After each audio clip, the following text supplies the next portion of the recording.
The book of Nahum, chapter 1. An oracle concerning Nineveh. The book of the visions of Nahum of Elkosh. The Lord is a jealous and avenging God. The Lord is avenging and wrathful.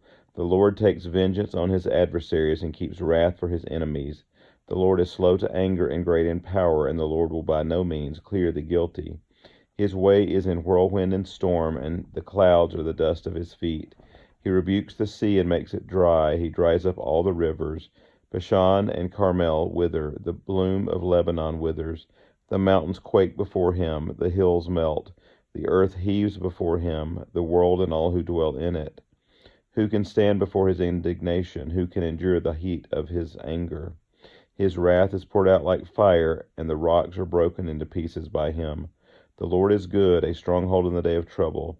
He knows those who take refuge in him, but with an overflowing flood, he will make a complete end of the adversaries, and will pursue his enemies into darkness. What do you plot against the Lord? He will make a complete end. Trouble will not rise up a second time. For they are like entangled thorns, like drunkards as they drink. They are consumed like stubble fully dried. From you came one who plotted evil against the Lord, a worthless counselor. Thus says the Lord, though they are at full strength and many, they will be cut down and pass away. Though I have afflicted you, I will afflict you no more. And now I will break his yoke from off you, and will burst your bonds apart. The Lord has given commandment about you. No more shall your name be perpetuated. From the house of your gods I will cut off the carved image and the metal image. I will make your grave, for you are vile. Behold, upon the mountains, the feet of him who brings good news, who publishes peace. Keep your feasts, O Judah, fulfill your vows, for never again shall the worthless pass through you. He is utterly cut off. Chapter 2. The scatterer has come up against you. Man the ramparts, watch the road, dress for battle, collect all your strength. For the Lord is restoring the majesty of Jacob as the majesty of Israel. For plunderers have plundered them and ruined their branches. The shield of his mighty men is red, his soldiers are clothed in scarlet. The chariots come with flashing metal on the day he musters them. The cypress spears are brandished. The chariots race madly through the streets. They rush to and fro through the squares. They gleam like torches, they dart like lightning. He remembers his officers. They stumble as they go. They hasten to the wall. The siege tower is set up. The river gates are opened. The palace melts away. Its mistress is stripped. She is carried off. Her slave girls lamenting, moaning like doves and beating their breasts. Nineveh is like a pool whose waters run dry.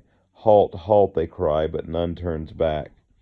Plunder the silver, plunder the gold. There is no end of the treasure or of the wealth of all precious things.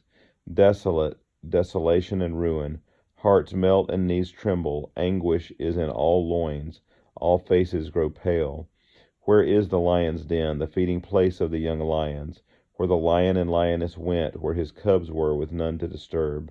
The lion tore enough for his cubs and strangled prey for his lionesses. He filled his caves with prey and his dens with torn flesh. Behold, I am against you, declares the Lord of hosts, and I will burn your chariots in smoke, and the sword shall devour your young lions. I will cut off your prey from the earth, and the voice of your messengers shall no longer be heard. Chapter 3. Woe to the bloody city, all full of lies and plunder, no end to the prey. The crack of the whip and rumble of the wheel, galloping horse and chariot and bounding chariot.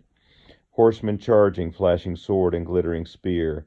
Hosts of slain, heaps of corpses, dead bodies without end. They stumble over the bodies, and all for the countless whorings of the prostitute, graceful and of deadly charms, who betrays nations with her whorings, and people with her charms. Behold, I am against you, declares the Lord of hosts, and will lift up your skirts over your face, and I will make nations look at your nakedness, and kingdoms at your shame. I will throw filth at you, and treat you with contempt, and make you a spectacle. And all who look at you will shrink from you, and say, wasted is Nineveh, who will grieve for her? Where shall I seek comforters for you? Are you better than Thebes, that set by the Nile, with water around her, her rampart a sea, and water her wall? Cush was her strength, Egypt too, and that without limit. Put and the Libyans were her helpers. Yet she became an exile, she went into captivity. Her infants were dashed in pieces at the head of every street, for her honored men men lots were cast. For her honored men lots were cast, and all her great men were bound in chains. You also will be drunken, you will go into hiding, you will seek a refuge from the enemy. All your fortresses are like fig trees with first ripe figs. If shaken, they fall into the mouth of the eater. Behold, your troops are women in your midst. The gates of your land are wide open to your enemies. Fire has devoured your bars. Draw water for the siege, strengthen your forts. Go into the clay, tread the mortar, take hold of the brick mold. There will the fire devour you, the sword will cut you off, it will devour you like the locust. Multiply yourself like the locust, multiply like the grasshopper. You increased your merchants more than the stars of the heavens. The locust spreads its wings and flies away. Your princes are like grasshoppers, your scribes like clouds of locusts, settling on the fences in a day of cold. When the sun rises, they fly away. No one knows where they are.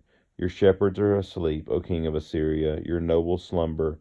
Your people are scattered on the mountains, with none to gather them. There is no easing your hurt. Your wound is grievous. All who hear the news about you clap their hands over you, for upon whom has not come your unceasing evil. This concludes the book of Nahum.